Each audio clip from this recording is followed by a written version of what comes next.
Jesus, and Peter eventually comes. The Lord comes and finds Peter, Luke tells us, and calls him, makes him a fisher of men. Often those who are newly converted are the best finders, are they not?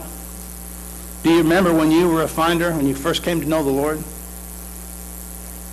Oh, I remember years ago, of course, as a boy, I was very introverted, but when I first got saved, know the Lord, and I was going to, I called it junior high back then. You call it middle school now, but wishing so desperately, Lord, I want to talk to these, you're new. My point being, your new converts are your finders sometimes. Your new converts are finders. Andrew did not rule out any possibility. That's what I want us to see here. He didn't want to rule out any possibility. That lunch, it was a small thing. 5 loaves and 2 fishes. It was small. In a crowd of 5,000, 5 loaves and 2 fishes is nothing. But yet he reports it. You see my point? It was nothing. In the grand scheme of things, it would at best maybe fed 2 people. 3 if they really cut their portions down. 4 or 5 if they really stretched it, and nobody getting more than a few bites. But yet Andrew records it. He reports it. He reports it. He didn't rule out any possibility. Of course, Scripture is full of those kind of folks. Elijah was one of those kind of folks. He only needed a cloud the size of a man's hand to expect rain. You go back to 1 Kings 18 to see that story. Praise for rain. Spiritual truth here, whatever you have is enough for God to use. Church, do you hear what I'm saying this morning?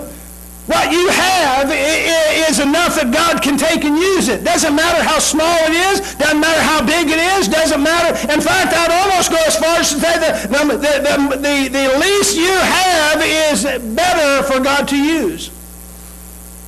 You understand what I'm saying?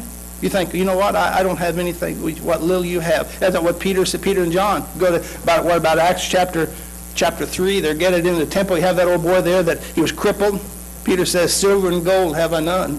Well, what I have, I give to you. Well, that's the mindset we need to have, folks. Understanding doesn't matter what you have. God can take what you have, no matter how small. And the smaller, the better. God can use it. God can use it. Whatever you have is enough for God to use. The point here for us is that when we take what we have and offer to God, He takes it and does so much more with it. That's all that God needs, church. That's all He needs is for us to bring Him what we have, no matter how small, no matter how insignificant, no matter how unimportant it might be in your eyes, in my eyes, and giving it to God. That's all God needs. Allowing Him to do what He does best.